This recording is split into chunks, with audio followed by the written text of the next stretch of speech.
All right, thank you. It's 6 o'clock. Today is February 20th, and this is a common council meeting for Wisconsin Rapids. Our first item of business is roll call when everybody is present in chambers. Um, Item 3 is a presentation of colors by the Wisconsin Rapids Police Department Honor Guard.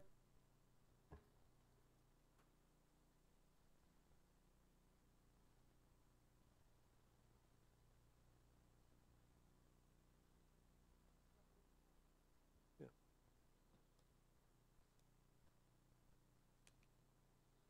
Go ahead.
Okay. All right, we're on to item 5, which is administration of the ceremonial oath of office and badge pinning for police officers. Chief and clerk, here.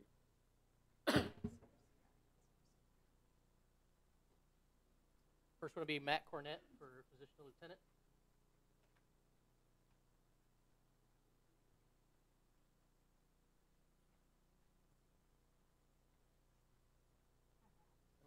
Please raise your right hand and repeat after me. I, Matt Cornett, having been duly selected to serve as lieutenant of the police department for the city of Wisconsin Rapids, do hereby solemnly swear that I will support the Constitution of the United States and of the state of Wisconsin, and will faithfully discharge the duties of said office to the best of my ability, so help me God. Congratulations.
having been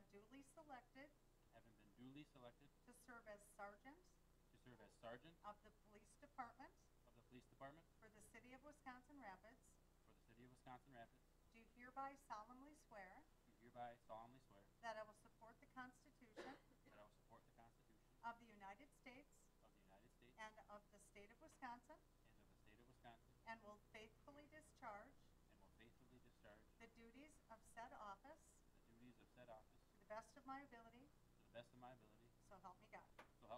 Congratulations. Thank you.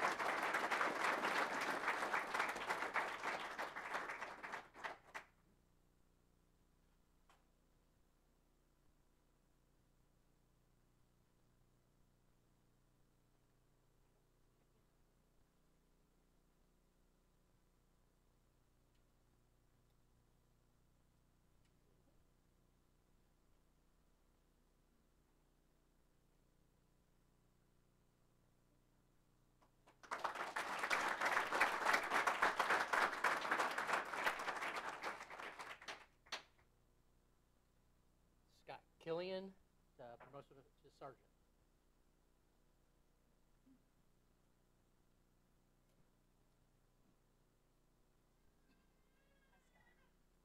Please raise your right hand and repeat after me. I, Scott Killian, I, Scott Killian, having been duly selected having been duly selected to serve as sergeant to serve as sergeant of the police department of the police department for the city of Wisconsin Rapids, for the city of Wisconsin Rapids, do hereby solemnly swear do hereby solemnly swear that I will support the Constitution that I will support the Constitution of the United States of the United States and of the state of Wisconsin, and of the state of Wisconsin, and will faithfully discharge and will faithfully discharge the duties of said office the duties of said office to the best of my ability, to the best of my ability, so help me God. so help me God. Congratulations.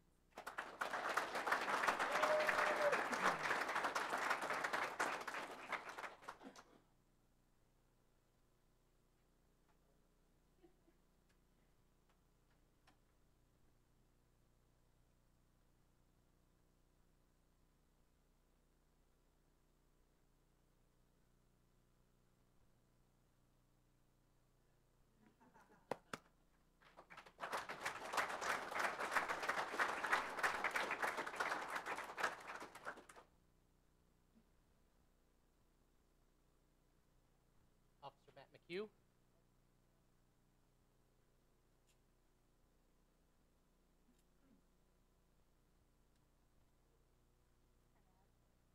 Raise your right hand and repeat after me. I, Matthew McHugh, I, Matthew Pugh, having been duly selected having been duly selected to serve as an officer to serve as an officer of the police department of the police department for the city of Wisconsin Rapids, of the city of Wisconsin Rapids, do hereby solemnly swear do hereby solemnly swear that I will support the Constitution that I will support the Constitution of the United States of the United States and of the state of Wisconsin, and of the state of Wisconsin, and will faithfully discharge and will faithfully discharge the duties of said office the duties of said office to the best of my ability, to the best of my ability, so help me God. so help me God. Congratulations.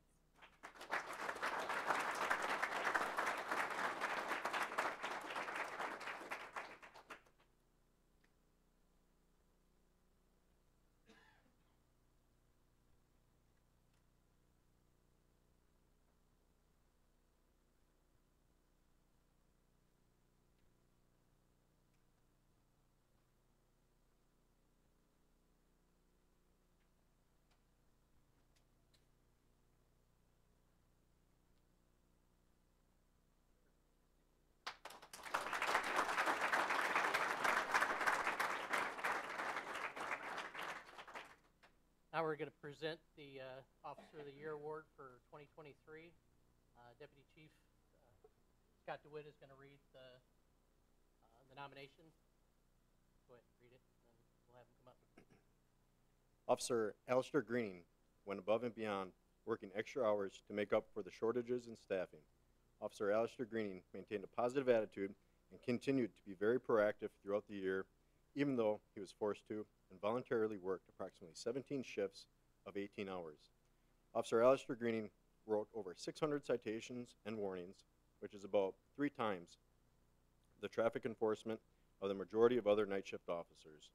This traffic enforcement led to 10 OWI arrests, numerous drug arrests, and a kidnapping that was stopped before the suspect could get the juvenile back to the suspect's residence. The suspect later admitted that he did not know the juvenile and planned to chain him up in his basement. Officer Alistair Greening did a thorough patrol, investigations, and paperwork all year long. Congratulations, Officer Alistair Greening, for the 2023 Officer of the Year.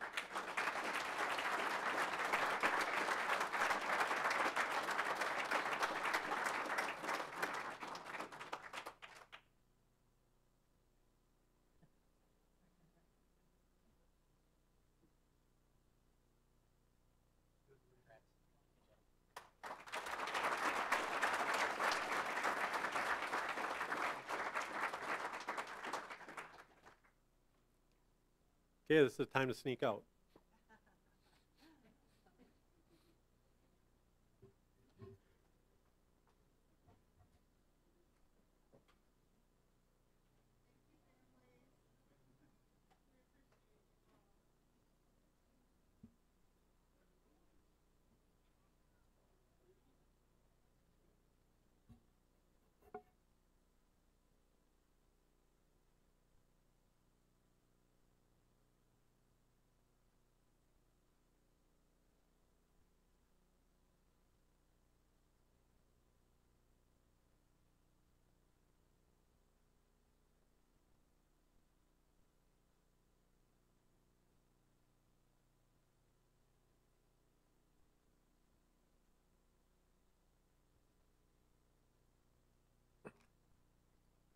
All right. We're on to item 7, which is the reading of the minutes of the previous meeting held on January 16th. What are your wishes? I have a motion by Veneman to approve. To approve the minutes. Thank you. Seconded by Katna. Any additions or corrections?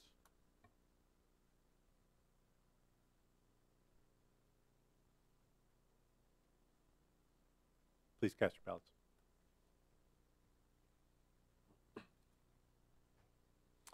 That motion carried, 8 ayes, 0 nays. We're on to item 8. Consider for confirmation Mayor Blazer's appointment to various committees, commissions, and boards. See attachment 2. We have a motion by Mr. Delaney, seconded by Mr. Pollack. Any questions or comments? Seeing none, please cast your ballots. That motion carried, 8 ayes, 0 nays. I want to thank Mike Tim for willing to sit on Zoning Board of Appeals. Some of these commissions are hard to fill, especially during the day, and thank you. We're on to item 9, action regarding the petition for direct legislation. Item A is consider adoption of the ordinance in the petition. The ordinance will allow all-terrain vehicles, ATVs, and utility terrain vehicles, UTVs, to operate on city streets other than state highways. See attachment 3.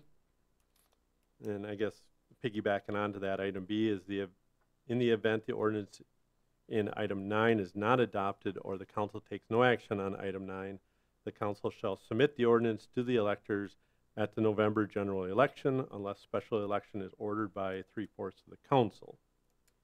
Guess, how do you want to handle this? Do you want to hear from, probably Brian and Maddie were the driving force behind the petition. Do you want them, I guess, maybe speak about it? Or, I would recognize Brian or Madeline if they chose to okay, speak. if you want to.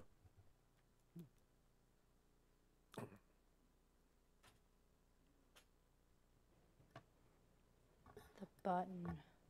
Is it close enough to my mouth? Great. My name's Maddie Palmquist. I live at 1231 Cook Avenue in Wisconsin Rapids. Over the last year, those who've supported opening our roadways have been upfront, transparent, and honest. We have yet to intentionally deceive the public, this council, or those who oppose to intentionally manipulate this situation to achieve our personal objective. In fact, we've done exactly the opposite. Each time a question, concern, or fallacy is brought forward, it is answered not only with subjective examples, but by providing empirical data and expert opinions. In the last 6 months, We have repeatedly referred to the endless information that supports the positive benefits of adopting this ordinance and negates misleading notions that enforcement or safety is a problem in any other area allowing ATV and UTV traffic on the roadways.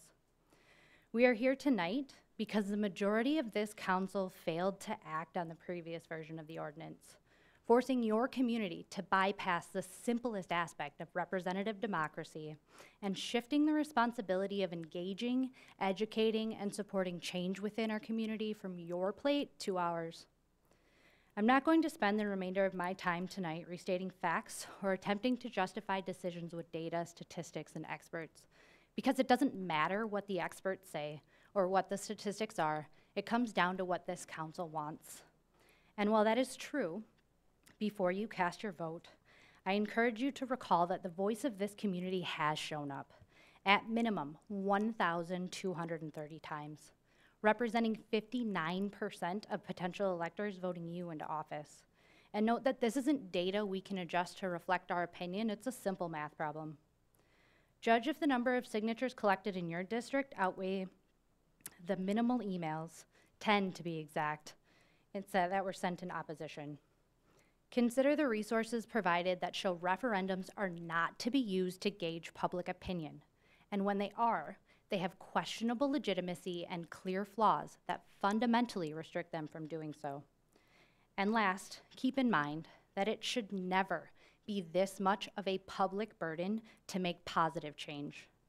That even if you made up your mind regarding the outcome of this ordinance before it was written, don't trust the experts, have no personal opinion regarding if it passes, are concerned about the votes you need to expand your future political career, or you're waiting for the lame duck administration to get out of the way so you don't have to answer for this decision.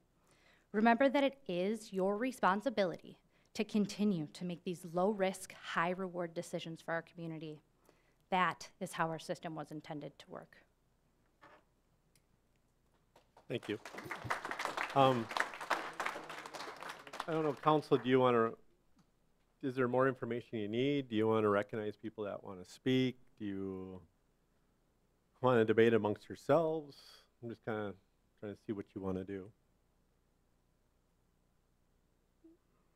Because I think there are other people that'd be willing to speak, but I didn't know if you want to hear other people speak, or Is there anybody here in opposition that would like to speak? Okay, I guess so. so. Do you want to let people wishing to speak in favor then also, or? Well, we just let one speak in, I don't know how. Anybody. I'm good with that too. So, okay, if you want to speak against, since you're up, why don't you please come to the microphone, state your name and address.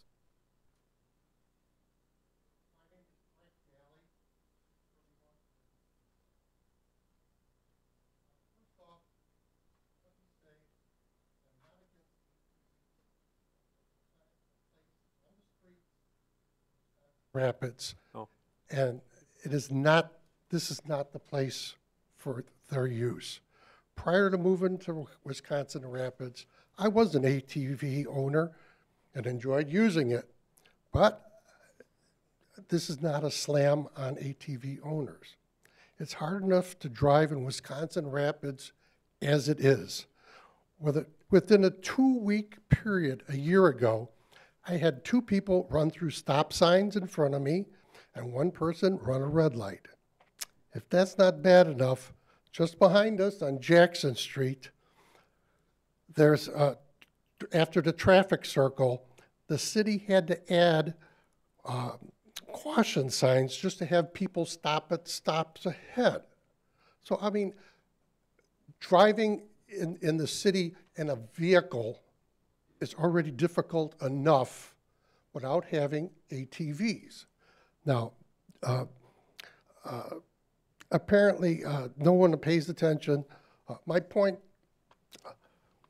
the ATVs, their original intent was for off-roading and driving in rural areas.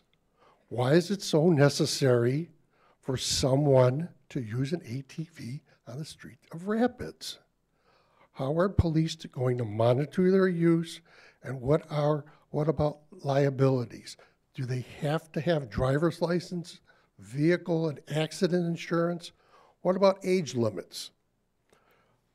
In ending, this appears to be such a controversial issue. I think it should be left to the residents to vote on it and not our elected officials. Thank you. Thank you. Elizabeth?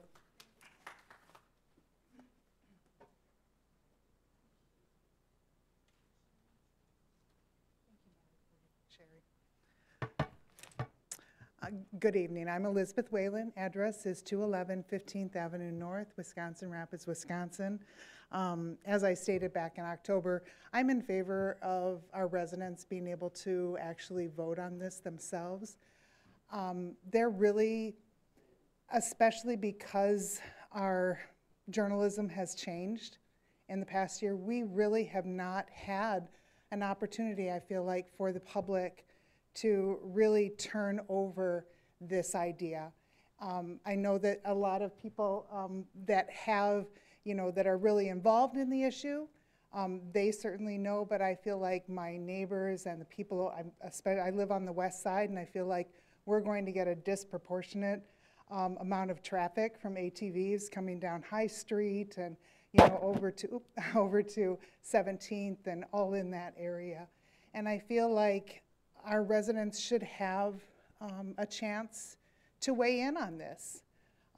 Yes, you are elected by them, but I have a feeling that it's the sort of thing that sometimes things need to percolate and people need to, and I've heard from people, I've had people say, oh, thanks for speaking up about this. Maybe they didn't feel comfortable coming forward because there's a lot of strong feelings about this. And am going online, which is where it seems like a lot of this debate has been happening, is kind of unfriendly sometimes. Despite what Maddie says, it feels like a lot of pressure. So I feel like it's the sort of thing that, I know the issue right now tonight is whether you're going to vote to pass the referendum as is, or, put it down the road for the voters. And my opinion is that it should go to the voters. So thank you for your time. Thanks for your service. Appreciate it. Thank you, Elizabeth. Anybody else wish to speak in favor or against? Go ahead, ma'am. And then you can go after. Hello, my name is Melanie Minervini. I live at 1722 3rd Street North. I would just like to say, prior to becoming involved in this specific issue, I had a complete misunderstanding on how referendums are supposed to work and the place for them within our government. To the extent that I was unaware that similar decisions are frequently settled within this chamber. None of the following items were motioned or even considered to motion for referendum, including Bird City designation, converting the city to automated garbage and recycling pickup, supporting mental health wellness for EMS and fire crews, revising the overnight parking ordinance, and borrowing funds to cover the financial deficit in the city budget. So I really don't understand why the referendum is the magic answer for this, but for none of those prior other issues that our city would have liked to have input on. I don't believe this needs to go to referendum. Thank you. Ma'am?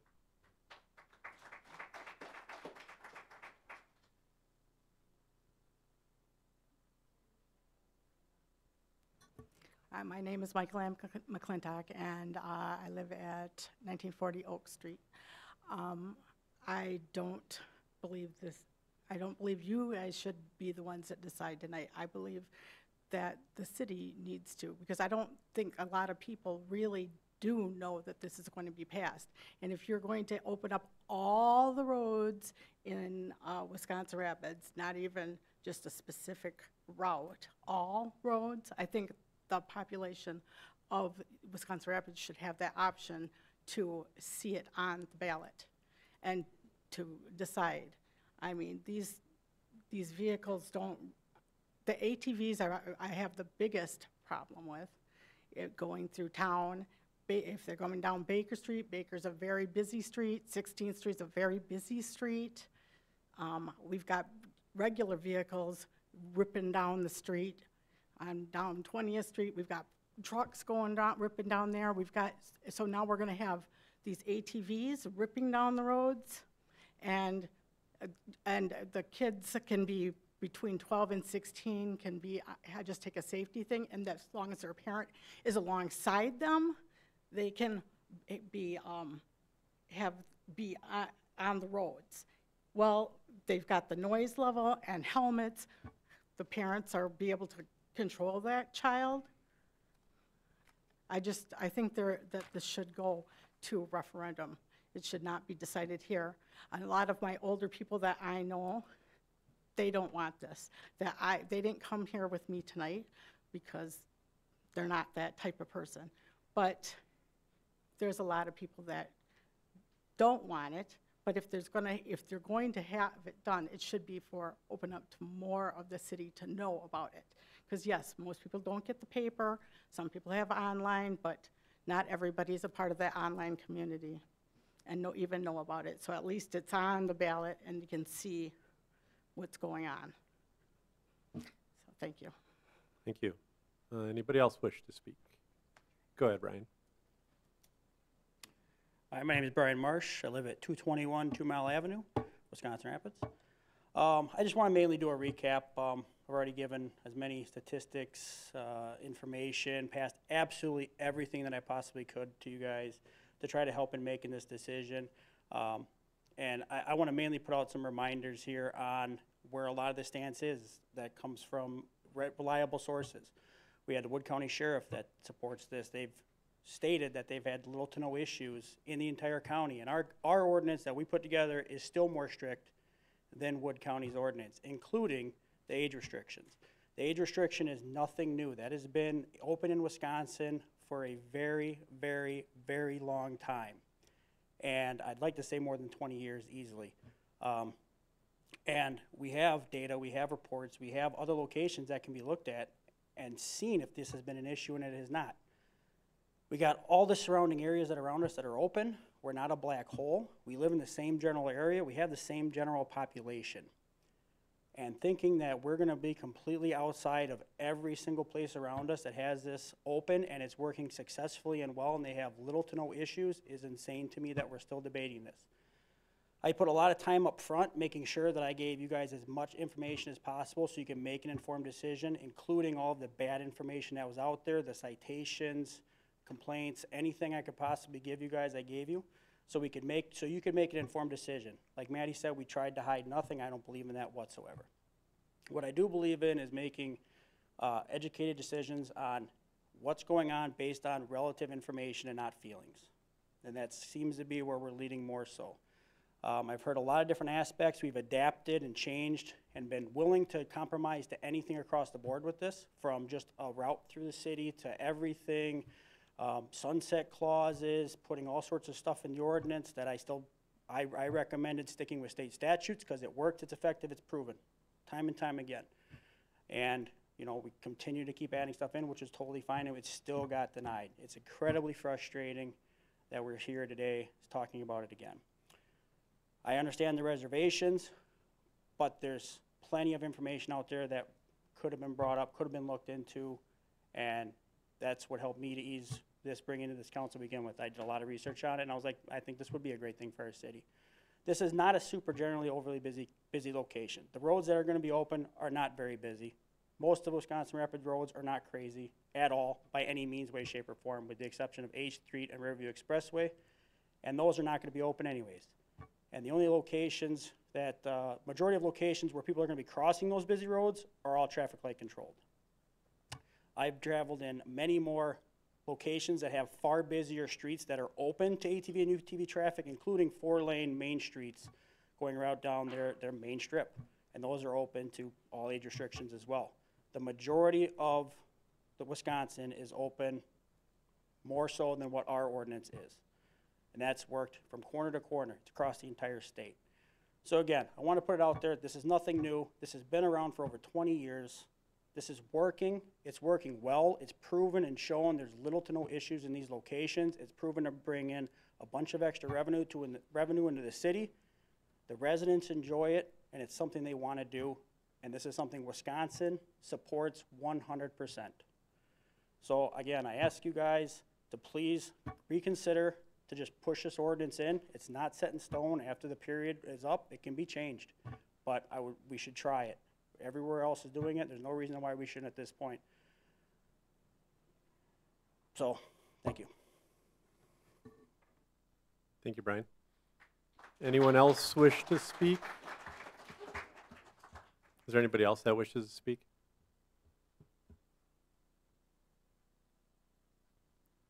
Good. Okay. So I just wanted to make a note on educating the public. I don't think that even if this goes to, if it goes to referendum, there's obviously going to be, needed to be education. If it doesn't and it passes, that doesn't mean that we can't take the time to talk to the people who live here, to let them understand what this means, to take the concerns that people have brought forward and try to talk through them and let them understand what's happening or what's going to happen before it happens. This isn't going to be an overnight change. We're not going to, hopefully, vote it in tonight and then wake up tomorrow and there'll be UTVs all over the city. There is still time to talk to people, and I know, I'm sorry, Brian, I just signed you up for this, that we're willing to take that time and continue to educate the public. Thank you. Go ahead.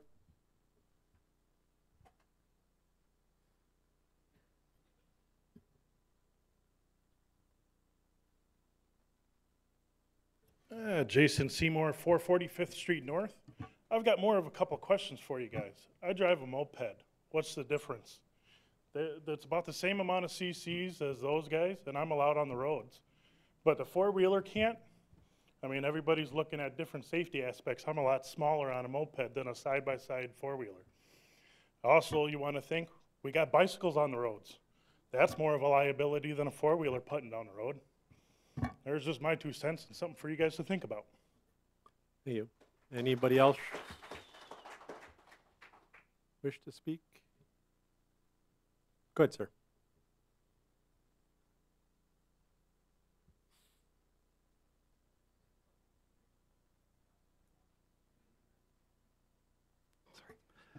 Douglas Trevine, 2510 Washington Street, Wisconsin Rapids. I just want to say that I've been pretty much a lifelong resident here in town. I wasn't prepared to speak tonight, but I believe this is something that should be passed by the council. I travel throughout the entire state, and almost anywhere you go, roads are open. There's no major issues. Police departments aren't worried about them. And you travel north, south, east, west, you travel to other states. These vehicles are allowed, and they're safe, and they're regulated. Thank you. Thank you. Is there anybody else that likes to speak? You standing up, Jerry, to speak?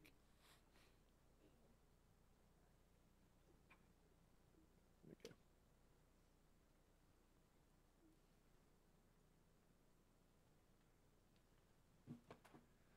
My name is Jerry Bach.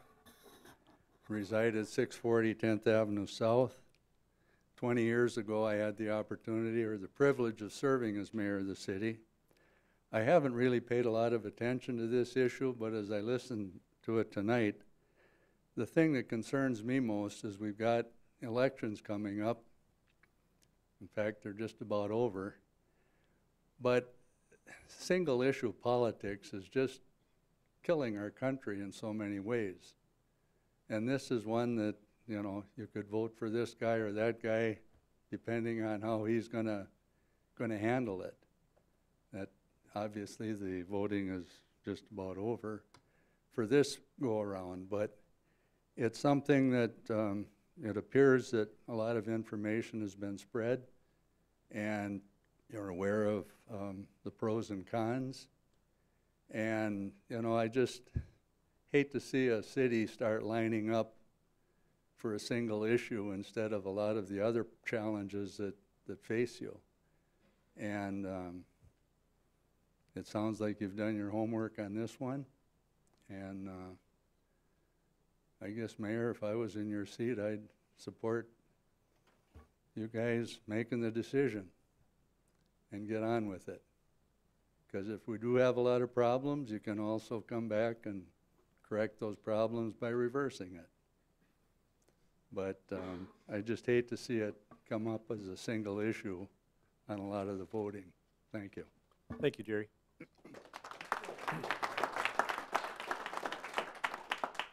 Anybody else? Here's your opportunity. Okay, let's turn it back over to the council then. I guess I'll give you my 2 cents, or Jake can go first. All right, so, you know, when I first had heard, or, you know, the changes in the ordinance, I called Brian. I was like, oh, Brian, you know, this 12 to 15-year-old kind of making me nervous a little bit here. And I explained to him about my son just got his driver's license and all the classroom work he had to do and all the driving and with the driving instructor and all the hours my wife and I spent in a vehicle with him. But then I started thinking more after we spoke. I spoke to some other people. I'm thinking, you know, we have 10-year-olds that can go hunting now. You know, they've changed the hunting laws to where, you know, even 8-year-olds can be out in the woods with a mentor and they can go hunting. And I started thinking about, you know, how many 12 to 15-year-olds are really going to be out there. I don't see this being a very large number. So I guess I'll say if you bring it to a tie, I'll vote in favor of it because we've got to try something different. You know, when I first kind of signed on to this, it was really, to me, I told Brian, it was really just another vehicle on the roadway. You know, like somebody brought up, you know, you even add in e-bikes in there and you add in everything else in there. You know, I drive a Jeep, I can take the roof and the doors off and it's maybe a little souped up UTV, but, you know, there's just a lot of different things on the roadway. But the age with the youth kind of changed, but I've softened up to the idea and I'm willing to try it myself. So that's my opinion. Go ahead, Jake.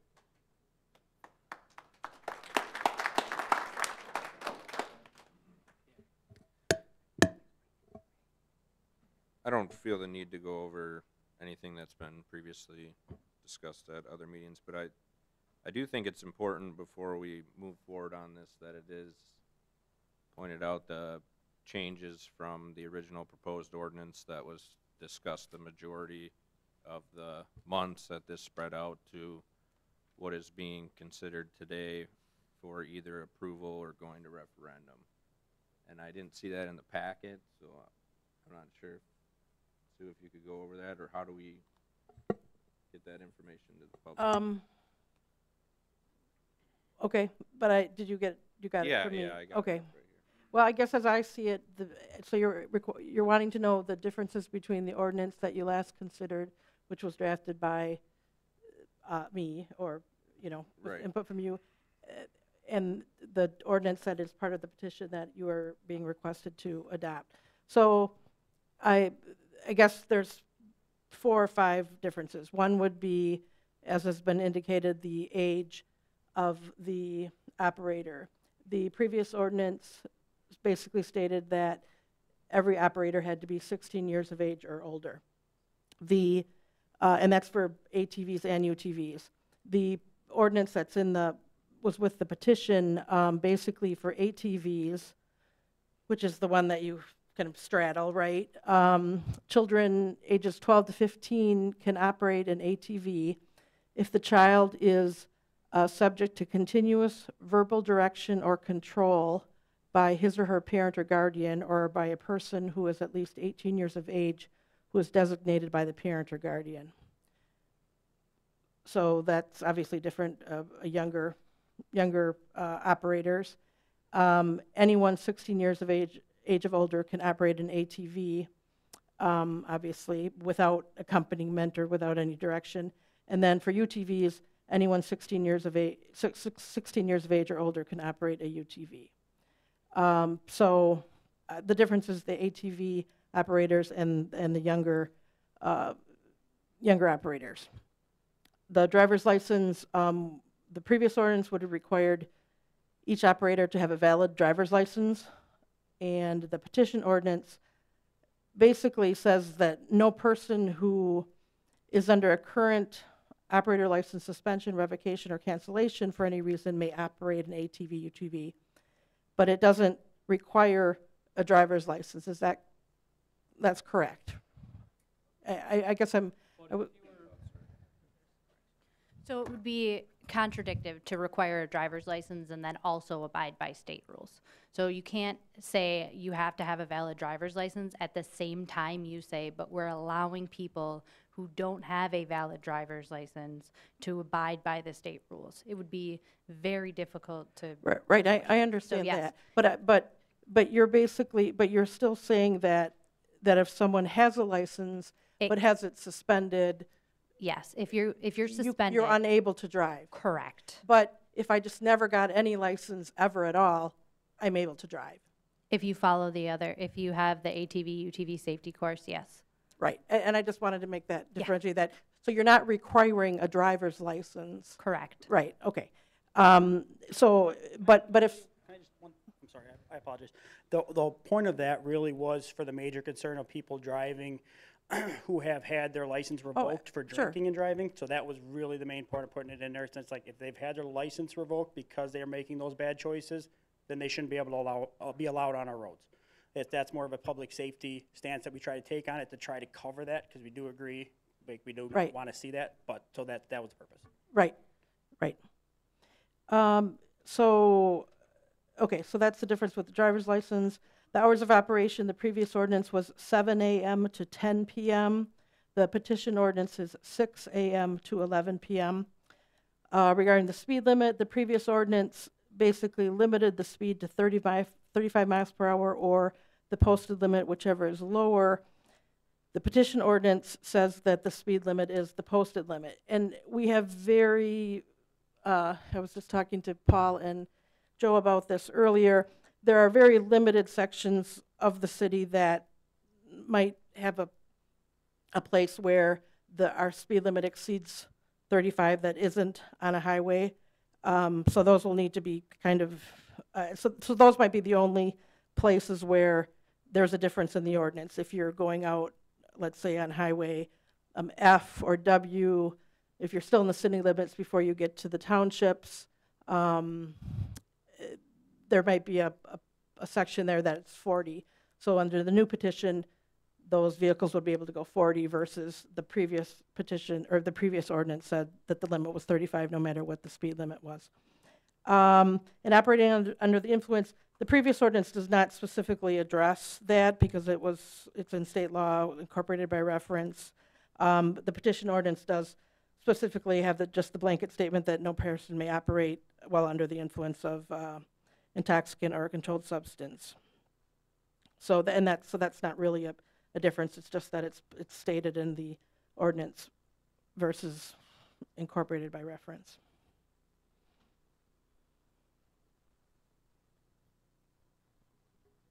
Does that answer your question, Jake? Yes, it does. So I signed this petition because I think that the people should have an opportunity to vote on it. That's been my position the whole time. With the changes to the driver's license, although I signed the petition, I do not support the referendum.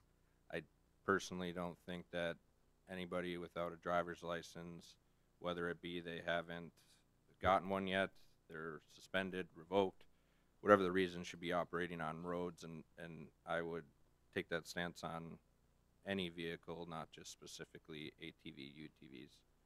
So I do think that people should have right to vote on this. It's been a hot button issue. That was what we originally tried to do, and I'm not going to go over the whole history, but obviously we weren't capable anymore of putting it to referendum ourselves. So, Mr. Veneman. Thank you, Your Honor.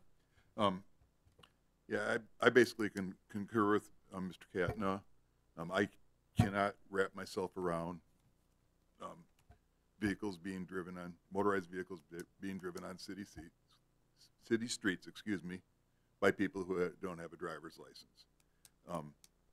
And because of that, I'm not going to support it tonight. And I would probably, I do think the community should have an opportunity to vote on it in a referendum. And quite frankly, I would probably vote no in the referendum as well. So just thought I'd let you know. Thank you. Mr. Delaney. Okay, so the question is, should it go to referendum? I do believe that it should go to referendum. But I have a question for Sue, and that would be, would it be possible to bring up the old ordinance that we had done here and allow that, because that would educate the citizens for between now and the time of the referendum, and then the council, the referendum would be voted on, the council could decide based off from what the referendum did. Well, because the petition has been accepted and in proper form, now the only option that you have is to pass the referendum, or pass the ordinance as it is. You can't make any alterations to it. It has to be an up or down vote on exactly as it's been presented by the petitioners. And if it passes, then it's the law, and it cannot be changed for 2 years, even if you pass it. It cannot be revised for 2 years unless somehow there's another referendum to try to repeal it. It can't just be changed by a vote by the council at a later time. If you don't pass it tonight, then it does go automatically, the same ordinance, exactly as it is, not altered, to the November election, unless you send it to a special election. So there's really no changing the ordinance right now. It needs to either pass tonight, or it's going to go to a referendum probably in November. And there's really no revoking it, no withdrawing it, there's no negotiating it. They couldn't even withdraw it if they wanted to. I mean, it's kind of like it's before the public now, and that's we need to follow through with the law regarding the direct legislation. So have I answered your question? I understand that. What I'm saying is our last ordinance, there was a sunset clause put in, and I would think that if we had something, because this would, one, educate the public, it would give us more information on how it works in the city, and when the public votes on it in November, then if it gets voted down, that between now and then we could right. So you're saying the council might keep this going, this referendum, or probably vote it down, you're saying, and send it to a referendum, and in the meantime, you might, because right now the only thing on the agenda is this petition ordinance. So you're saying maybe next month you come back and you say, let's try, we realize there's going to be this referendum coming, but let's try to pass something as a trial basis in the meantime to see how it works. Correct. And that wouldn't necessarily be in conflict with an ordinance, but it would clearly need to, I guess I'm not sure whether that would be permissible. I mean, it would clearly have to be something that would have to well, no, because then this referendum, you can't have a referendum that is in conflict with the current ordinance, but I guess they did this before you had the I'd have to look into that. It's a novel way of looking at things, and it probably wouldn't be able to be done today. And as I said, you can't stop this process that's already in place, but it's possible. I'd have to look into that and give you an opinion on it.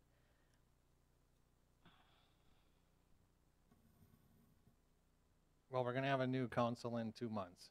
So, I mean, if we did something in April, I think that would be, if this would be permissible, I think that would be a good way to go.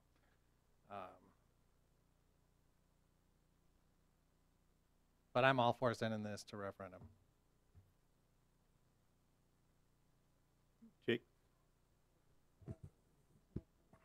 Thank you. Question for Chief Hostins. Hey. I guess, how would you police this without the driver's license? How does that work on scene with the ATV, UTV safety certificate? What would be, you know, if someone doesn't have it or they don't have a license, what's the citation? I just don't understand. Without a driver's license, that's simple. Everybody understands that. Well, if basically it would be just be an ordinance violation in violation of whatever this city ordinance becomes. It wouldn't be like a state statute. It wouldn't be a violation of state statute. It would only be a violation of whatever this ordinance is. Does that make sense? So if as it's written, if there was some sort of violation based on how it's written, the only thing that we could cite for is a violation of the ordinance. What about intoxicants? Would that? Well, there is state statute against operating while under the influence, so that could be a state statute. But you asked about the license. I'm just continuing the question. Okay. So, I guess they would get the same ticket whether they say they have an ATV certificate, but you can't look it up. It's the same ticket as if they don't have one. So if they can't present it to you, but they do have one, that's a ticket. And if they don't have one and they're driving, that's the same ticket, same ordinance violation? Well, I mean, it's hard to do, like, hypotheticals, but, like, if someone does not possess, and I haven't read the ordinance, so, but if in the ordinance it's required that they be in possession of whatever certificate, and they're not in possession of that certificate, then it would be a violation of the ordinance, or that portion of the ordinance, that they're not in possession of it, regardless of whether or not they have it at home or whatever. If they had it at home and they brought it to whatever hearing and it was determined at that hearing that that was sufficient, then it could be dropped at that point. But we would cite based on what we knew at the time. Okay. I'll make my last comments here. Thank you for answering that. 1,200 and something people, I believe, is the number that signed this petition to see it to referendum. So I would hate to see us go back to, I don't know, if even permissible, to discuss again before seeing that. The way I interpreted this referendum, I seen the signs at Beast Tap House, IGA, I mean everywhere, it said referendum. And I guess I didn't work directly with it, but the understanding was from a lot of people possibly that they wanted to see it to referendum. It's being talked about as if it was fully supported by every signature that was on there. I mean, I signed it and I want to see a referendum, so I just don't know how to gauge those 1,200 signatures. I mean, they're full pro ATV, UTV on the roads, or were they pro referendum? Because it's being said that they're 1,200 and something signatures are pro ATV, UTV on the roads when the petition was for a referendum. So I think that's what we need to allow the citizens, and it would be binding for the city for 2 years. It was designed by the group that has brought this forward, and if the people wish to approve this ordinance through referendum as written by the group that has originally brought the cause, then that should be the will of the people, and also going the other way. But I still believe that they should have a chance to vote on this. I always have. Matt? Thank you, Mr. Mayor. Sue, could you, that last part of B says, unless a special election is ordered by a 3/4 vote of the council. Mm-hmm. Could you explain that, please? Well, the law provides that since there is less than 70 days before the spring election, that then it's voted on at the next spring or general election thereafter. So, however, it says the council, by a 3/4 vote of the members elect, may order a special election for the purpose of voting on the ordinance at any time prior to the next election, but not more than one special election for direct legislation may be ordered in any 6-month period. So you can, by a vote of 3/4 of the body, set a date for a special election and not wait until the November election. Okay, so what I'm hearing is we could do it sooner than November election if we had 3/4? Yes. Okay. My take is, first I would like to, Josh has had his hand up for a while here. I'd like to recognize him if that's okay. Come on up, Josh. State your name and address for me, please. Thank you. I've done it before. Hello, my name is Joshua Chu. I live at 2030 First Street North. Whether or not this thing is passed, it doesn't really affect me because I'm just a bicyclist. For the parents in this room, have a house meeting and a family meeting with your families to see whether or not your kids are safe enough to, I don't know whether or not they're safe enough, that's because I'm not a parent, but to make sure that they're safe enough to do the ATV or UTV thing on the roads. Because if I was a parent, I would want to connect with my parents and see what how they would encourage or discourage me to let my kids do this, because I wouldn't think they want their grandkids to get hurt and possibly killed because of some reckless driver driving a car, and then like, what's this person doing on the road with an ATV or UTV on the road? I don't want to see a lot of like 15, 16-year-olds on ATVs or UTVs on the roads getting hit by reckless drivers or drunk drivers or what have you. That's just my fear. And that's what you guys think, but that's just me. Thank you for your time. Thanks, Josh. Matt? Thank you. So I don't think I've changed much, even though I've been on kind of a roller coaster for the last couple of years since we've been talking about this. But I've always said that I see this coming and I support it. I think the states dropped the ball. I think they kind of, as far as I can understand, talking to some of the people from the state, they kind of, whether it was because of the same kind of pressure that we're feeling or whatnot, they just didn't make it easier on the rest of the state by just passing, like, these are the rules. This is how everybody's going to do it. Now we're all guessing and we're all mix and matching and trying to make sense of what's going on. And I would have voted today to pass this if the ordinance would have stayed the same and kept the 12 to 16-year-olds off the streets. I guess it is emotional. It would be really emotional for me if a 12-year-old got killed or 13-year-old. I can't help that. I can't take that away from myself as a person. But at the same time, I guess the other thing too is I got it, like, social media's, I've learned quite quickly that social media is, it's kind of goofy when you're running for an election. You got to take it into account. But I'm not going to feel pressure to do something that goes against what I feel, and that's not just for this, but this is going to be everything across the board, no matter what position I hold. So when I say I can't support this, but as soon as we can get the other ordinance to the table, I would vote to support it. Thank you. Thank you, man. You know, I agree with Miss Minnie Driver over there that, you know, this council I've seen over the last, I've been here some form or fashion for a couple decades.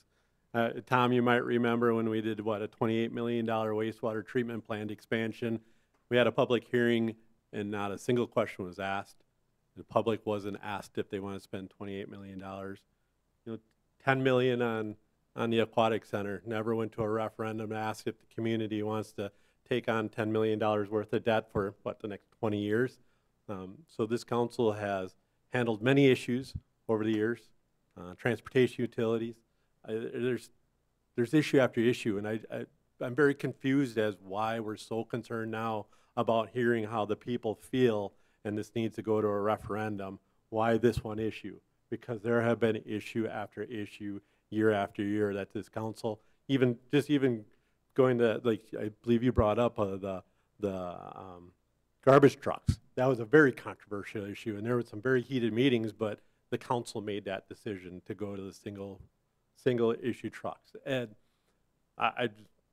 just had to say that. I'm just surprised at why now this issue needs to be going to the public when there's probably should be a lot of issues going to the public that don't go.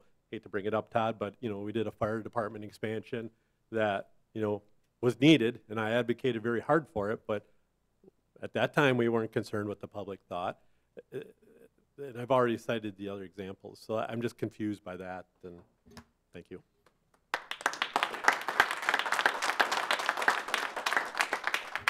I guess, what are your wishes? Or go ahead, Tom. We have a motion by Bemke to. Okay, if you want to go ahead first.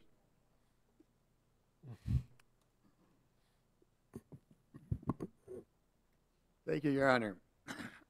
Well, we've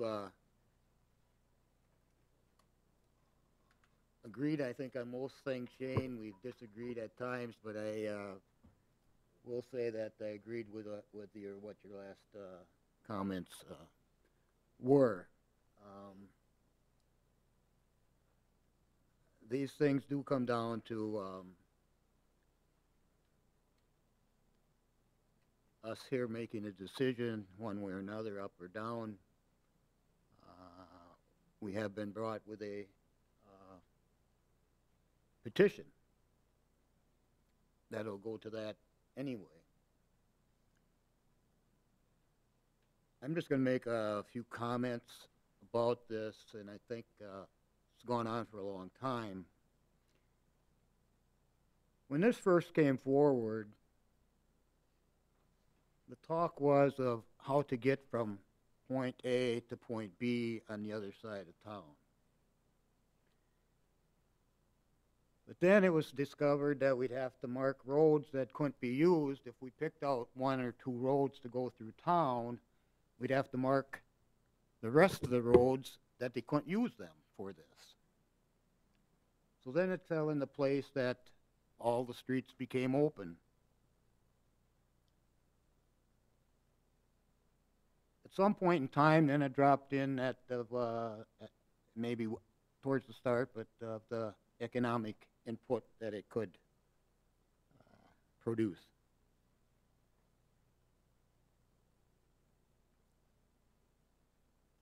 Then sitting through few more meetings here, it was then it became we can start using this for other things than just getting from point A to point B for the recreation part. That's become what it is, a utility vehicle. So instead of a truck or SUV or something like that, it's become now that we can go because it was mentioned here, to Walmart shopping. And that's from people out of town. We mentioned about taking the family and kids to Dairy Queen. It's been mentioned about doing other things. The hours were changed to accommodate people going and coming from work. So where we started with this several months or years ago has transferred into a heck of a lot different than what we were presented with to start with this. And through discussions, those things can happen. But I just wanted to go back on a little what history there is with all of this. And there's more to it than what I've just said even. And yes, you might as well say the legislators in Madison are chicken. That they pushed it off them to send it to us. And then they make it a binding resolution for 2 years. So I hope when we stand up at the polls, we also remember the chickens to get rid of too. So we don't have this to complain about again.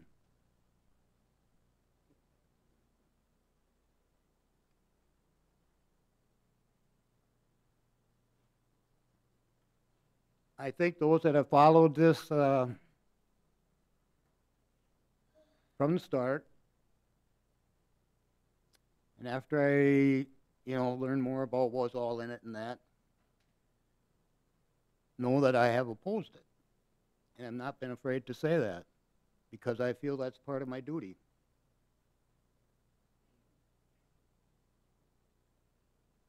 as it would be part of my duty to say that I support it.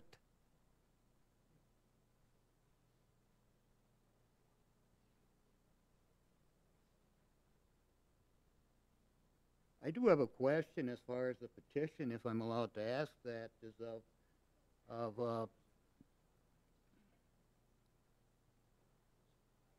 did people go around the city house to house, or were these taken to establishments and put out, left unattended, and that type of thing? So that's a question, if anybody can answer that or wants to answer it.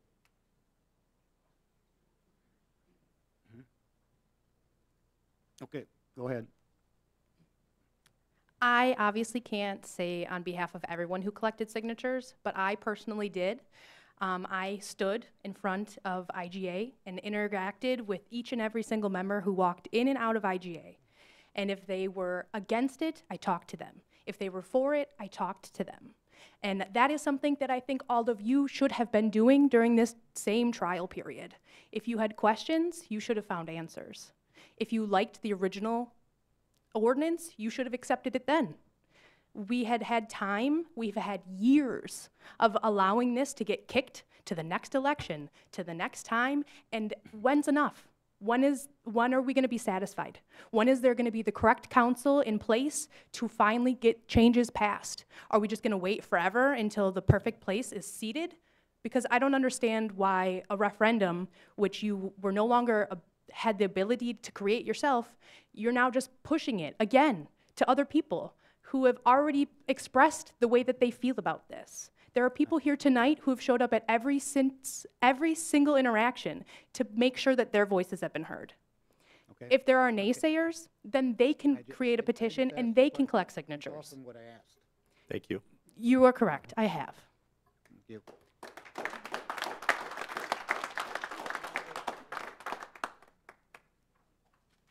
And I think is what you're saying, though, is what I have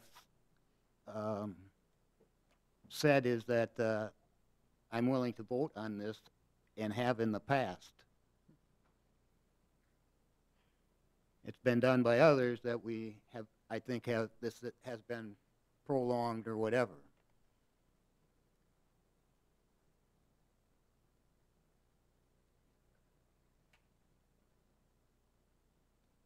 So I think no matter what, I guess it's either pass it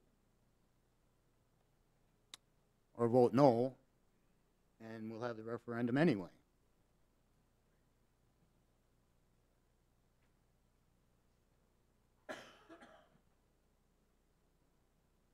I'm going to vote against it. I'm going to vote against the referendum, going to referendum, because I think we should make that decision here. Then our hands, though, are forced to where we end up with it anyway.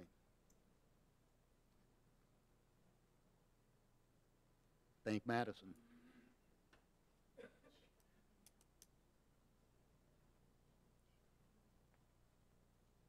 My concern with this has been the safety issue, and I think when you get to go back again, how this started and what it has evolved into is entirely different.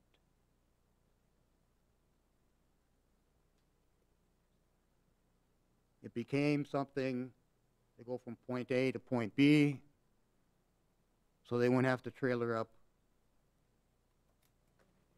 the recreational vehicle.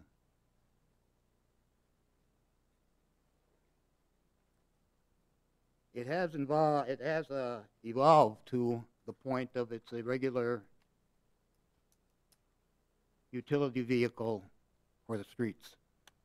Now, some may say that'll be used very little or not, but that has become the prime carrier of this from going from point A to point B.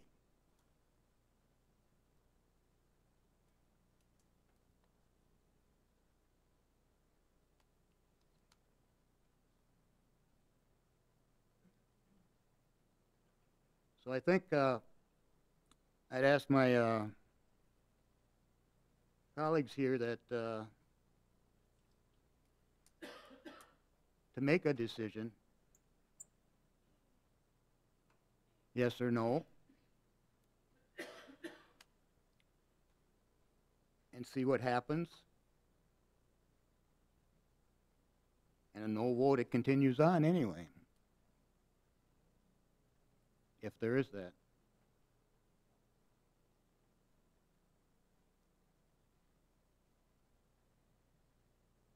We've, this has been drug on for a long, long time. There has been some very passionate people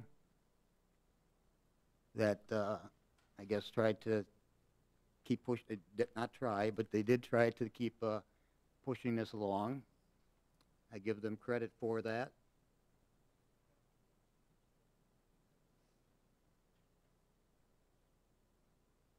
And yeah, I guess, you know, I don't know that much more really can be said of where we stand up here on this.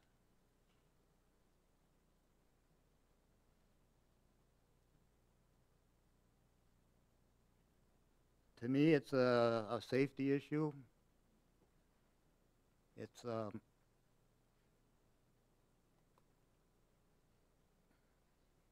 we're gonna have streets. If you know, if it proceeds in this way, overcrowded with vehicles or whatever, other than what the intended uses of the streets really are for. But if that's what the council wants, that's what they should do. Thank you, Your Honor. Thank you. Mr. Bemke, there's a motion to approve the ordinance and the petition. And we have a second by Mr. Austin. Anything further?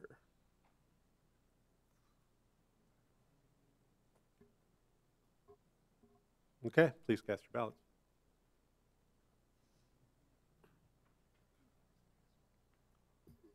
That motion failed. 2 ayes, 6 nays. So the next it will be passed on a referendum, unless by 3/4 vote you wish to have a special election.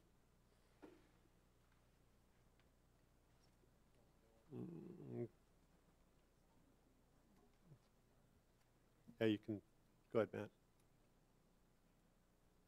Like, how long would that take to be able to move on a special election? This would be the one thing on the ballot to be able to do it.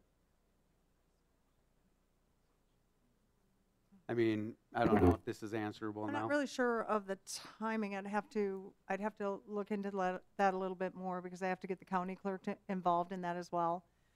You also want to consider the cost of having a special election. And the fact that another thing to consider would be that the general election in November, you'll have a really big turnout, and a special election, you may not. So those are all things to consider. It will take 30 to 60, I would say, days to get an election in place, Okay. somewhere around there.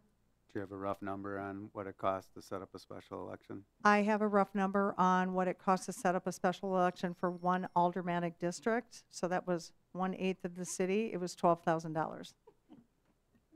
Thank you. You're welcome. All right, thank you, Ryan?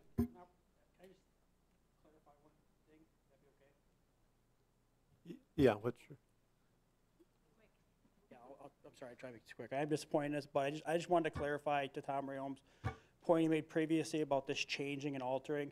I want to set the record straight. The position that we had from the get-go has never changed. The discussion was the same from the beginning. There was 2 maps brought up, a partial and a full open, and it was recommended from us to open everything based on all the information that was provided, all the other locations. It was researched by people of the city, brought up, the families, everything we supported, everything you just said that got drug out throughout that time frame is absolutely not true. It was brought up initially, and it's been the same message every single time from the get-go, as well as sticking with state statutes because it works, it's effective, throughout this entire thing. Our stance has never changed, and I want that clarified on the record. Thank you, Brian. So I guess right now it's slated for November. If you want to sneak out, you can sneak out now.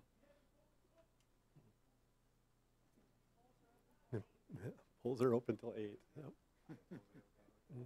Oh, yeah.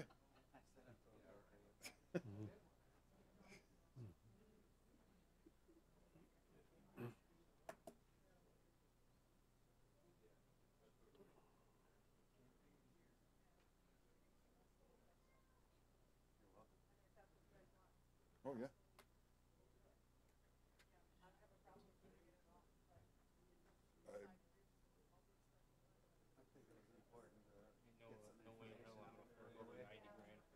Oh, no. I didn't like giving that money to the maid to say it.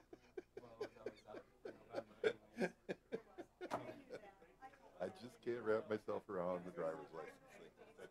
I mean, really. So I guess, is there any further discussion on when, or November is November? I'd say November. I mean, I've pushed, if we want to talk about special elections, referendums, I've pushed this council to have a special election for an alderman position open, and we didn't do it. I mean, there's a cost associated with it. So for a district of the city that was unrepresented, we didn't give them a chance to go vote, but we would give the opportunity to other situations. I think we stick with the election schedule, and also the group knew that November would be the election date. That's been what's talked about throughout. So I don't think this is any surprise if they don't get a different date. Everyone good? Oh, I'm sorry, Patrick, go ahead. I just had a question on the special elections. How far did we miss the 70 days before by? By almost a month. They would have had to turn everything in to me, actually almost 2 months. They would have had to turn it in by about December 8th, and they turned it in on the 29th of January. They would have to get all the signatures by December 8th. So it was almost 2 months. Okay. Yeah. Thank you. You're welcome. Go ahead. I just don't know that a special election would actually benefit the cause of the people that want to have it. I don't think that would give them enough time to educate people about it anyway, if we did it sooner. To educate either side, actually. Okay. Thank you. So we should really move on to the agenda item number 10 if everyone's good. Okay, consider for the adoption the action of the Planning Commission at its meeting held February 5th. Mr. Kearns. Thank you, Mayor. The Plan Commission met at 4 p.m. on February 5th in council chambers. A quorum of members were present. Additional members in attendance are available on record in community development or the clerk's office. The meeting was called to order at 4 p.m. Item 1 was approval of the report from January 8th. There was a motion by Kubiszak to approve the report, second by Dobbin. That motion carried 6-0. Item number 2 was a request from Matt Burrow in a public hearing for a zoning map amendment to rezone a portion of the parcel located at 1501 24th Street South, parcel identified from mixed residential R2 district to general commercial district. Staff provided a summary of the request. The public hearing opened at 4:09. No one spoke in favor or against. That public hearing closed at 4:10. There was some discussion amongst the commission. Eventually, a motion was made by Commissioner Dobbin to approve the request, approve the request, second by Blazer. That motion carried 6-0. Item number 3 was a request from Matt Burrow for a public hearing and action on a conditional use permit to establish a personal storage facility on a portion of a parcel located at 1501 24th Street South. Parcel is identified. Again, staff provided a summary and recommended approval with conditions outlined in the staff report. A public hearing opened at 4:16 p.m. No one spoke against or in favor. That public hearing closed at 4:16. There was a motion by Blazer to approve the conditional use permit subject to the following conditions outlined in the staff report. There was a second by Tao. That motion carried 6-0. Item 4 was a request from Ramson Construction for a Rapids Rediscovered grant to construct a duplex at 4250 14th Place South. Parcel ID is noted. Staff provided a summary of the request recommending denial. There was discussion amongst the commission and eventually a motion by Kubishak to approve the request for a Rapids Rediscovered grant to construct a duplex at 4250 14th Place South, second by Blazer. That motion failed 0-6. I do have to make a correction. We note who was against there, and 2 members are not included. That would be Mayor Blazer and Kubishak. So we will probably strike that after the vote. Again, correction needed to be made there. Item 5 is adjournment. Motion by Kubishak to adjourn the meeting, second by Davin. That motion carried 6-0. The meeting was adjourned at 4:29 p.m. With that, I submit for your approval with the correction to the motion on item number 4. Thank you. Thank you, Mr. Kearns. What are your wishes?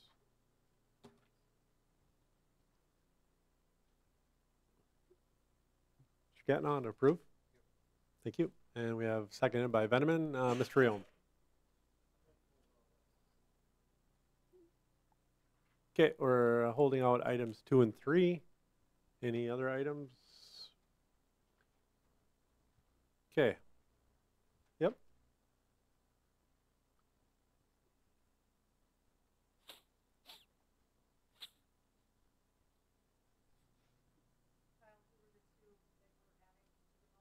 Blazer and Kubishak. Correct.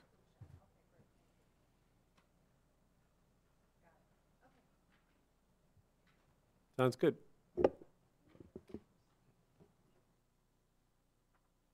So the balance of the report, holding out items 2 and 3. Please cast your ballots.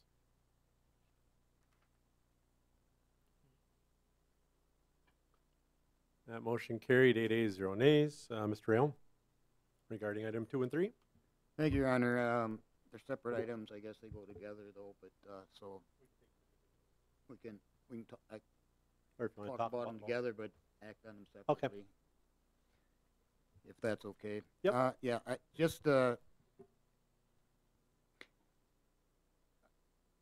opposed to this, and I guess, I would like everybody to just, think about what we're doing. I know we made it's a special, so it happens only in certain areas or whatever, but,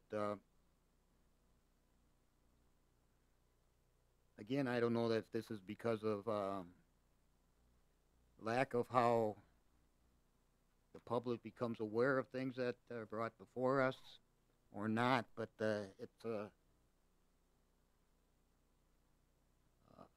an ongoing thing of at these hearings, not all the time, but I would say the majority of who's in favor, nobody there to speak, who's against, nobody there in favor to speak.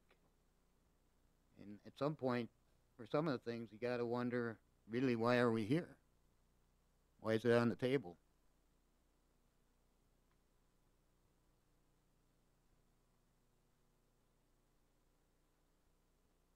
Now, granted, it was brought, it's brought forward to do by individuals or a group of people, but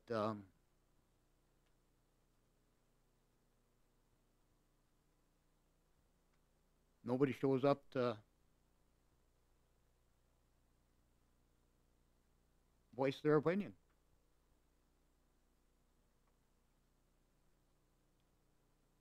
I don't know if it's because of the lack of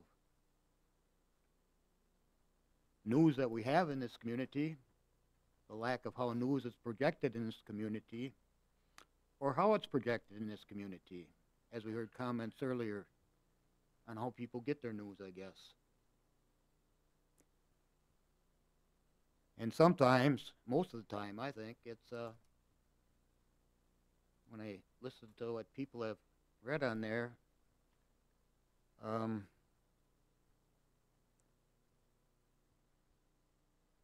almost sounds like they're talking like they do in Washington, making up things.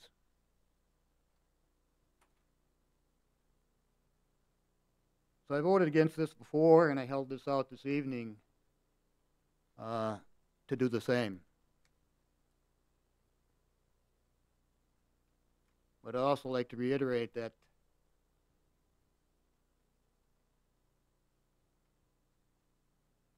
I would sure think people that are in favor of something would step forward and say they are.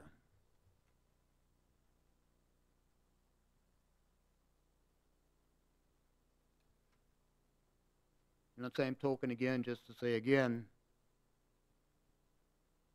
it's amazing that we want the public to be involved at certain times again, but for all this other stuff, they aren't. They don't want to.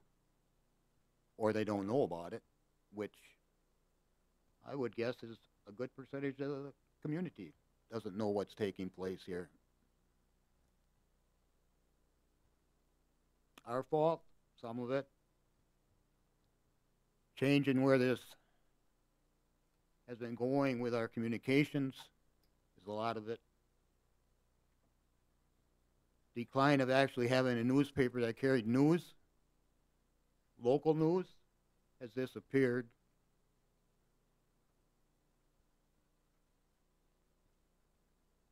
It's almost impossible for a regular citizen to get news in this community, local news. If you read the newspaper, there's more national news than local news. I think we're a little off topic here a little bit, maybe. Okay, well, that goes together. I think with the who shows up and who doesn't. But anyway, that's all I want anyway. Go ahead. All right, thanks, Tom. Mr. Austin. So being part of the planning commission, we wanted to make sure that we did this right. I think, you know, looking at this development, it's significant. And it really hinged on the fact that, you know, they wanted to include storage units in this development. And, you know, the sticking point was the fact that storage units were required to be in industrial zoned. And it just it didn't seem relevant, you know, as far as the planning commission was concerned, why you would place that in industrial. And there's reasons, but, you know, I think we're making the right call here. I think it's a great plan, and it's needed development here in the city. So I'm going to make a motion to approve item 2. Thank you. We have a motion by Mr. Austin to approve item 2, seconded by Katna. Any further discussion? Seeing none. Hold on. Please cast your ballots. That motion carried 7 ayes to 1 nay. Item number 3. Anything additional? Okay. What are your wishes regarding item 3? Motion to approve. We have a motion by Mr. Austin to approve, seconded by Mr. Veneman. Any further discussion? Seeing none, please cast your ballots. And that motion carried 7 ayes to 1 nay. We're on to item 11. Consider for adoption the action of the standing committees of the Common Council as follows. If you will allow us to take Public Works first. Get Mr. Bollert going on to an obligation that he should be at, if that's okay by you guys. Okay. Thank you. Go ahead, Mr. Ram. Thank you. Thank you. Caught me by surprise there. But that's Sorry okay. about that. That's okay. I've been caught by surprise on things a lot more important maybe than being caught surprised. So, report of the Public Works Committee. The Public Works Committee met on Thursday, February 8th, 2024 in the council chambers at City Hall. All members are present. Others attending are listed on the sign-in sheet. Item 1, the meeting was called to order. Item 2, review Engineering and Street Department monthly activity reports. The reports were reviewed. Item 3, review the request from Melanie Minervini, excuse me with the last name that I pronounced, to review, revise, and update Chapter 27 parking regarding parking meters and overnight parking, 27.13, parent 4, parent E. Melanie spoke about the concerns with the parking ordinance and is suggesting to add definitions for even and odd, forfeiture amounts for tickets, and removing language about parking meters. Furthermore, Melanie suggested that warnings should be included and overseen by an ordinance officer, penalty of forfeiture, doubling, and possibility of vehicle registration should be charged. Lastly, signs should be more than just at corporate limits and have updated language. Discussion followed regarding overnight parking regulations in the past, along with the next steps. Committee agreed to bring this item back next month, along with a draft ordinance with updated and clarified language, along with feedback from Chief Hostins. Item 4, review and consider proposals for the sale of raw on-screen compost. There's a motion and a second to accept the proposal from HSU Organics from Wausau for the purchase of 7,133 cubic yards of on-screen compost for $21,755.65. That motion carried 3-0.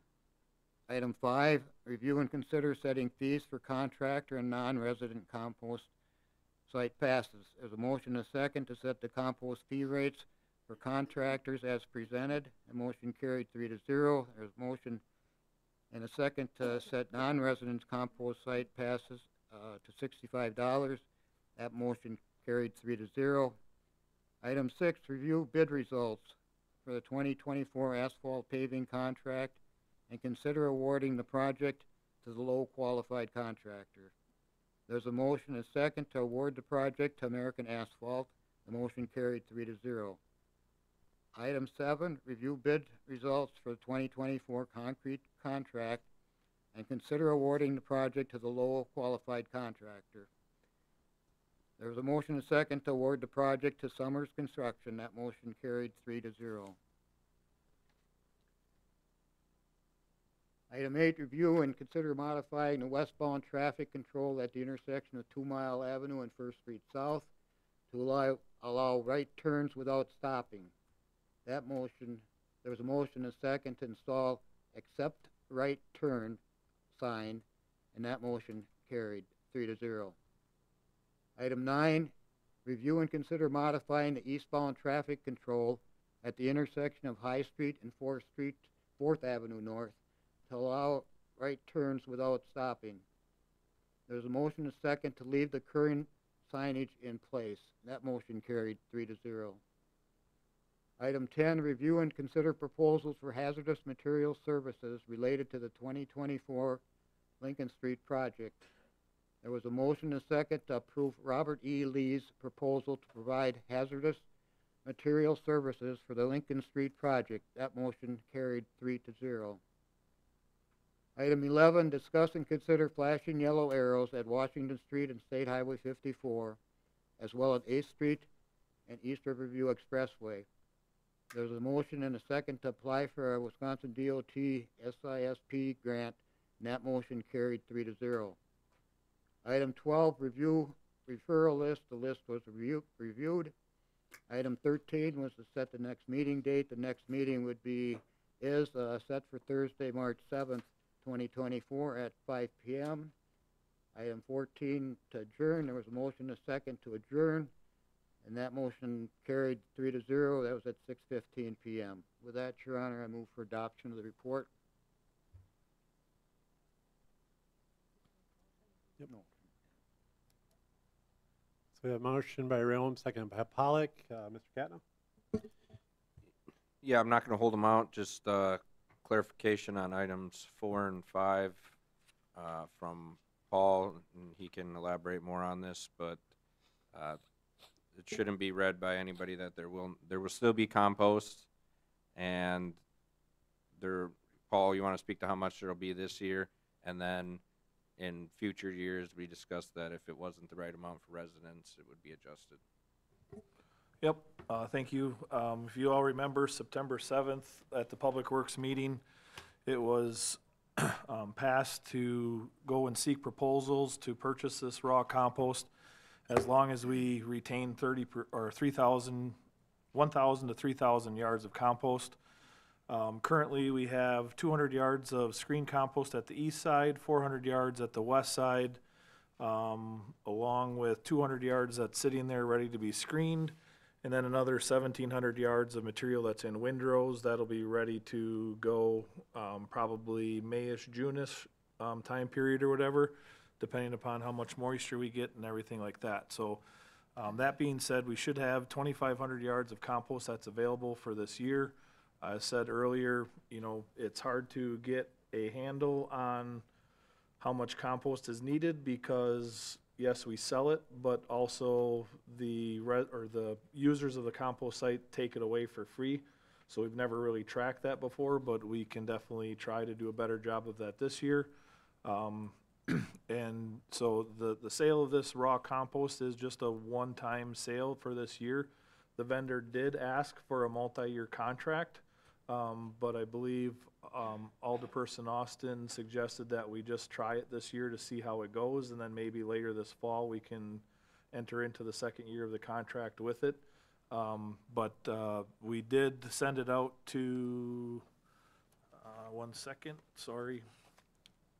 I believe it was 6 different vendors in the area, and there was only 2 that submitted proposals, and 1 was only a partial proposal. So,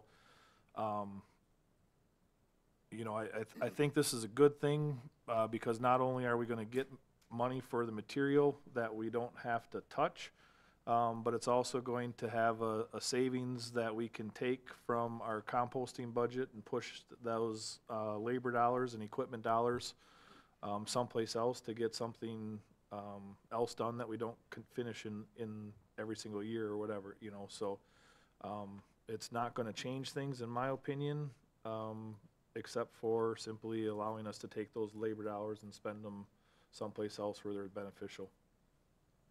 Then I think Alderperson Catnall, you said item number 5 was just simply setting the rates for contractors who use the sites, and then also for non-residents, so that's people that live outside the city limits.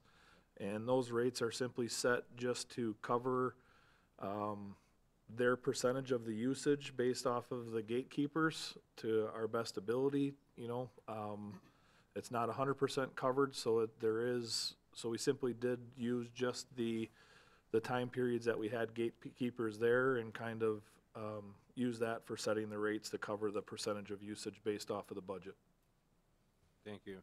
Yeah, I spoke to that one too, because regarding contractor and non-resident passes, being that we're making an adjustment to how we do things with compost to, in the future, assure that if a resident who's expected this service for umpteen years goes there, it's not all scooped up by non-residents and contractors. So depending on how this year goes, and hopefully well, that might need to be looked at in the future as far as what the usage is by non-residents, or like we talked about, we would have to put more out, as long as people have stuff for their gardens and what they expect from the city. Thank you. Mr. Delaney? I would like to discuss number 3. It was not a action item, and I would just like to get Chief Austin's view on it. I'm kind of putting him on the spot. I don't know if Joe had reached out to you yet, but it's about the overnight parking, and I just wanted to get your view on that. Sure. If we're not going to use it. Yeah, he did reach out. He did reach out to me, and I reached out to my staff based on that, but I didn't get back to him in time for the meeting. But as far as you're talking about the odd even side parking, I don't really have an opinion on the ordinance itself. I think that there needs to be better signing for it, and that's pretty much what I got from my staff, that it wasn't you know, something that we need to necessarily do away with. It just needs to be, there needs to be more information for the public, and if we're going to continue with that particular ordinance. Okay, in my view, it's kind of takes a little bit of brain power to figure out exactly where you're going to park every night. I can understand the reason for the ordinance that you don't want to have junk cars littered throughout the city, just parked on the side of the road. Right. So what, in my view, I think that we could make it either like a 48-hour or 72-hour view. Just simplify it so that the ordinance or the residents can understand the ordinance. Because right now, what day is today? The 20th. So if I was at my house, I would have to park on. Oh, I could park on my side of the street tomorrow. Right. Okay, so see, for me, it's a little bit confusing.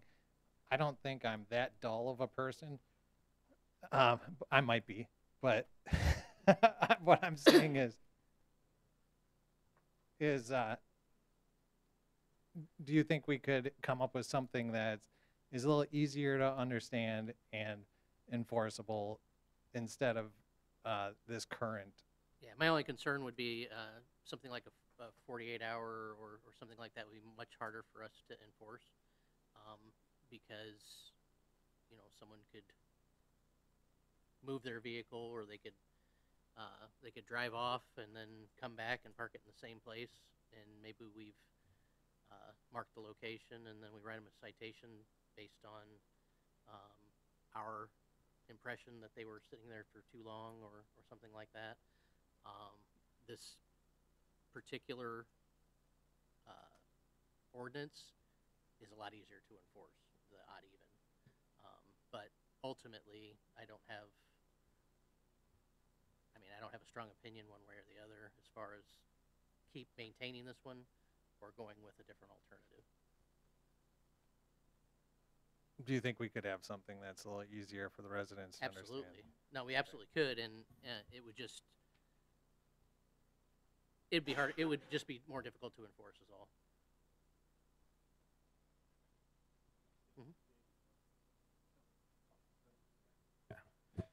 Yeah, this has been a long-standing one, come up a few times since I've been on council, and I think we need to get creative. I think this is too simplified, not in that you should figure out where to park all the time, but it blankets the whole city, and there's some people that live in some areas of the city that might want to park something outside, and people have no problem with it. It came before us most recently with someone's work truck. So I think we need to create a nuisance parking ordinance, not a blanketing ordinance that covers the whole city and you accidentally park on the wrong side and you get a ticket. Like if your car, this was for later discussion, but if your car is sitting on the road, the same place in front of someone else who doesn't want it there, a nuisance parking ordinance rather than the one we currently have. So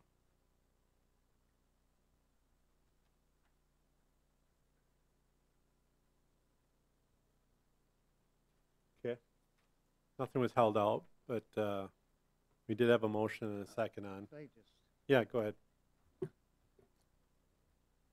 I guess not to regress too a whole lot into it again this evening as we did at the meeting that night. This does go back a long ways. There was a reason why this was put in.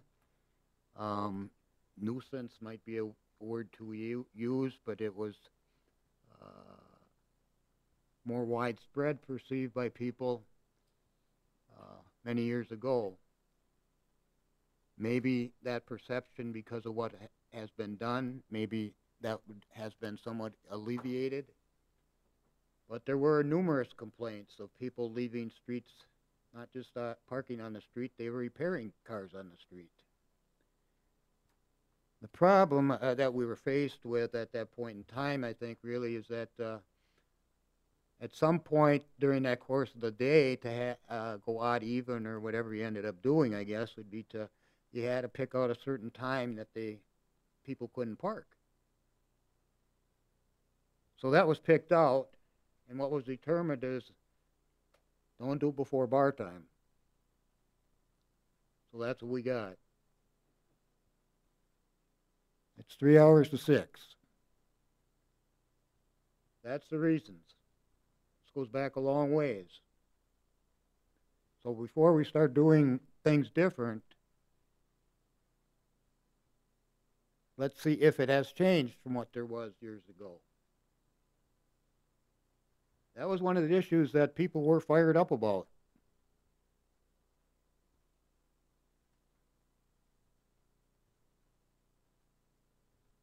Now, if you want to have just parking on both sides, I guess, say that. We can look into it.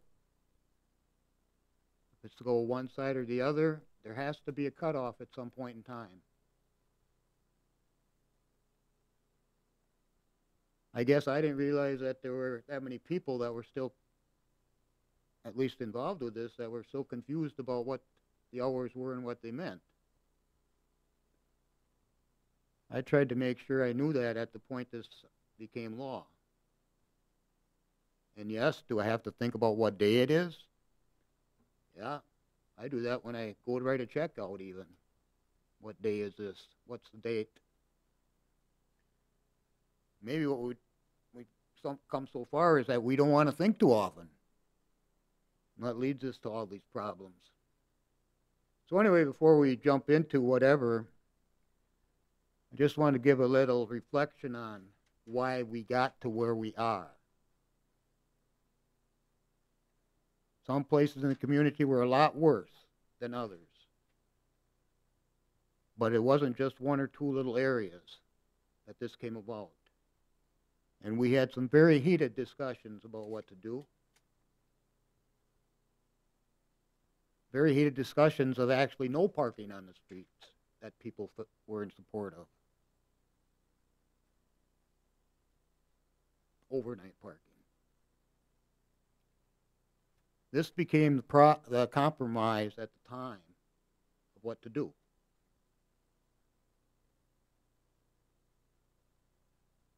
And as I said, you had to pick a time when vehicles couldn't be parked.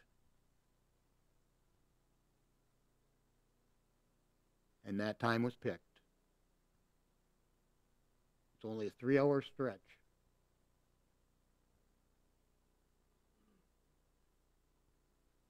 And that was a problem with some too. Why even have the 3 hours? But as I said, that was the compromise at that time that we got to where we are.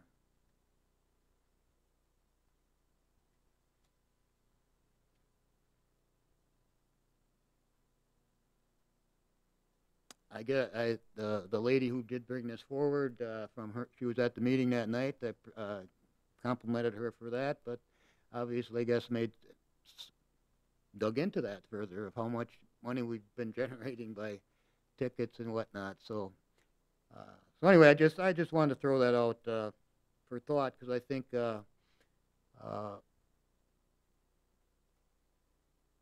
we should know why we got to where we are before we just go ahead and try to make changes. I'm not saying that it shouldn't be changed in there. There's updating in that ordinance that has to take place too. And what the fine should be in that, things to look at. That's fine. That's should be a continuous thing that we do with everything to make sure we're keeping up to date. So it's just keep in mind of why and how we got to where we are this evening. Thank you. Thank you. We have a motion and a second on the floor to approve the report. So obviously the clerk had to go, so we'll have to do everything by voice. Yep. All in favor say aye. Aye. Anybody opposed? Okay, that motion carries. We are on to the Finance and Property Report from February 6th. Mr. Zacher. Thank you, Mr. Mayor. Item 1 was called to order. Chairperson Zacher called the meeting to order at 4:04 PM. Item 2, consider a request from Moss Rocks LLC doing business as Holly Rocks, Mark A. Sparhawk, agent for retail Class B fermented malt beverages and retail Class B intoxicating liquor licenses for the premises located at 114 2nd Street North. It was moved by Bemke, seconded by Veneman to approve the request, and the motion carried 3-0.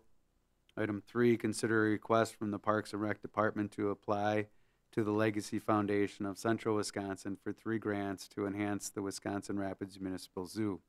These grants would assist with the addition of the new River Otter exhibit, installation of Helen's House to allow for year-round use, and a new inclusive playground.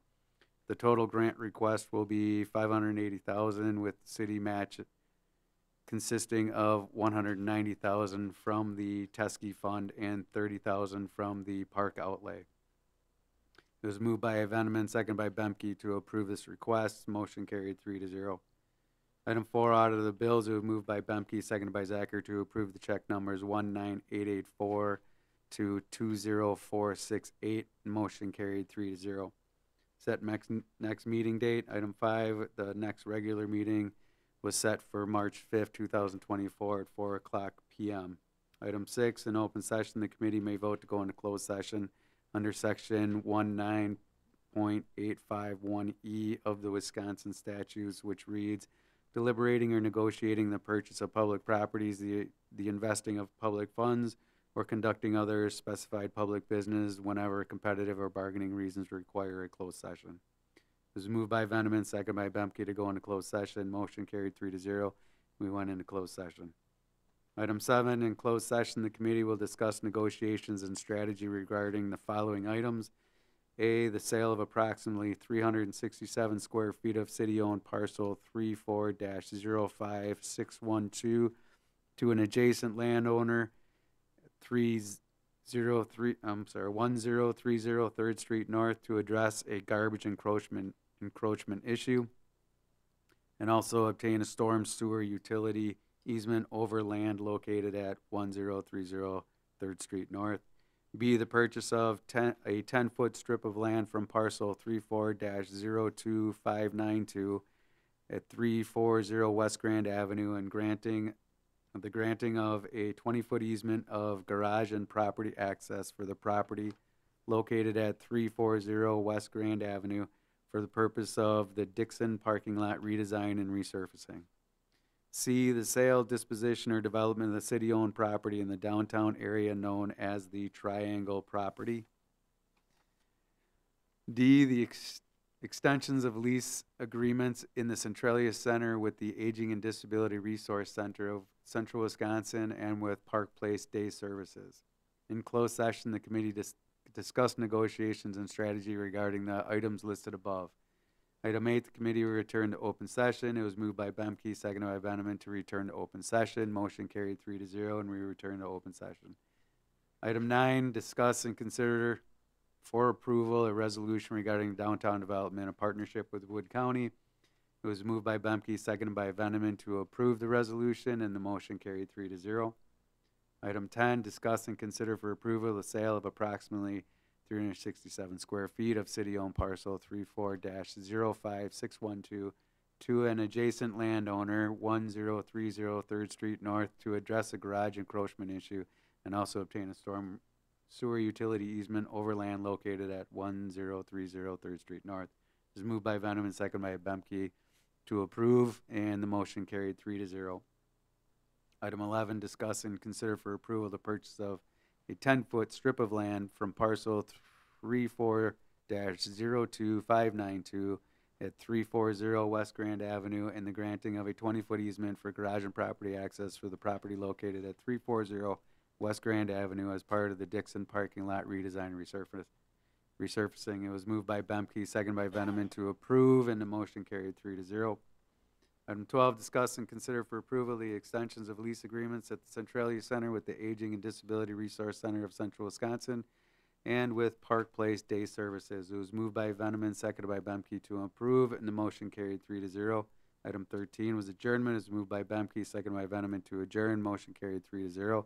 Meeting adjourned at 5:11 PM. With that, I make a motion to accept these minutes. Thank you. Does anybody wish to hold any of the items out for closed session, or are you all good at the end?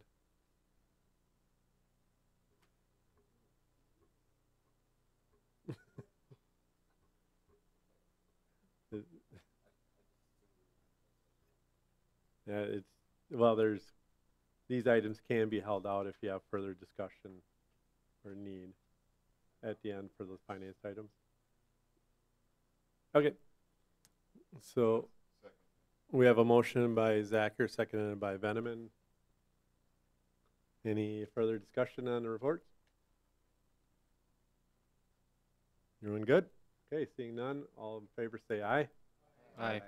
Anybody opposed? Okay, that motion carries.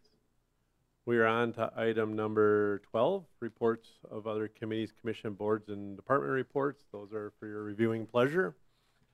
Item 13 is referrals for committees. I have one for legislative committee from Mr. Delaney regarding the review, the use of fireworks and other noise-producing devices used for entertainment purposes. I have another one from Mr. Delaney regarding reviewing Chapter 27 parking ordinances and any other chapters containing parking ordinances, and remove outdated and obsolete languages and references and clarify the overnight parking ordinance. Did we lose Mr. Delaney? Oh, okay.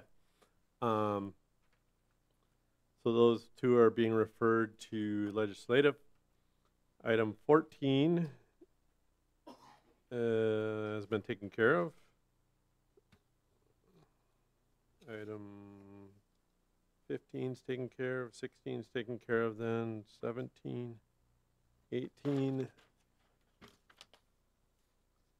And we're on to item 19, which is an open session. The council may vote to go into closed session under section 19.85, parent 1, parent E of the Wisconsin state statutes, which reads deliberating or negotiating the purchasing of public property or investing of public funds or conducting other specified public business whenever competitive or bargaining reasons require a closed session, and section 19.81G, Wisconsin statute, which reads conferring with legal counsel for the governmental body who is rendering oral or written advice concerning strategy to be adopted by the body with respect to litigation in which it is or is likely to be involved. In closed session, the council will discuss negotiations and litigation strategy regarding litigation involving a new wastewater service agreement with the Village of Barron, and the council will adjourn in closed session. What are your wishes? Motion to move to closed session. Second. We have Austin, Bemke. All in favor say aye. Aye. Anybody opposed? Okay, that motion carries. We are in closed session.